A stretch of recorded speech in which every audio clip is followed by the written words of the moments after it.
नमस्कार दोस्तों, मैं सांत्वना पांडे, आप सभी का मेरे चैनल पर स्वागत है। तो दोस्तों, आज मैं आपके लिए एक बहुत ही प्यारा शिव जी का भजन लेके आई हूँ। अगर मेरा गाना अच्छा लगे तो लाइक शेयर सब्सक्राइब जरूर कीजिएगा। धन्यवाद।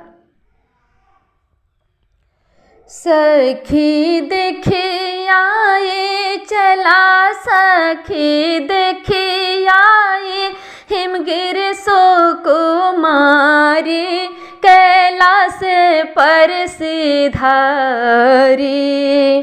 सखी देखी आए चला, सखी देखी आए हिमगिर सो कुमारी, कैलाश पर सिधारी। हरियर भूमि भैले खिलल फूलवारी हो, हरियर भूमि भैले खिलल फूलवारी हो।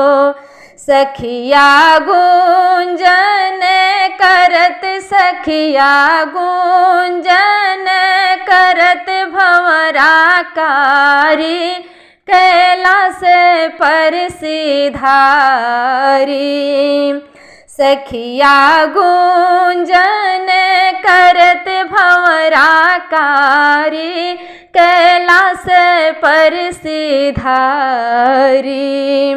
सखी देखी आई चला, सखी देखी आई हिमगिर सो कुमारी, कैलाश पर सिधारी।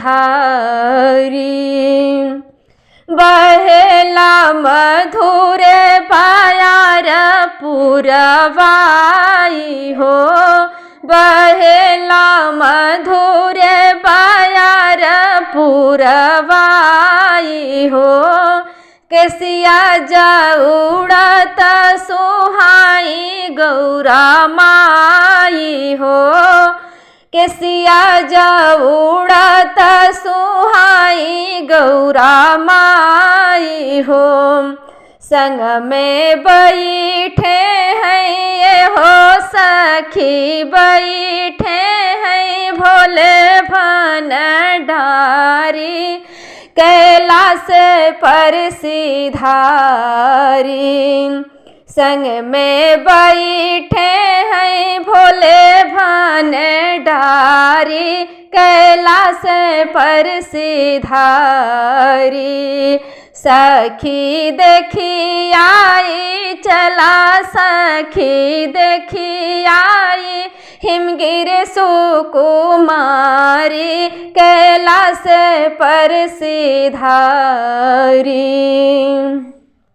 शिव जी के आरती उतारे नर नारी हो, शिव जी की आरती उतारे नर नारी हो। सूर्य मुनि जुटे सब फूलवा पवारी हो, सूर्य मुनि जुटे सब फूलवा पवारी हो। मनवा हुलसतेरी, मनवा हुलसत छवि बड़ी न्यारी, कैलाश पर सिधारी। मनवा हुलसत छवि बड़ी न्यारी, कैलाश पर सिधारी। सखी देखी आई चला, सखी देखी आई हिमगिर सो कुमारी, कैलाश पर सिधारी।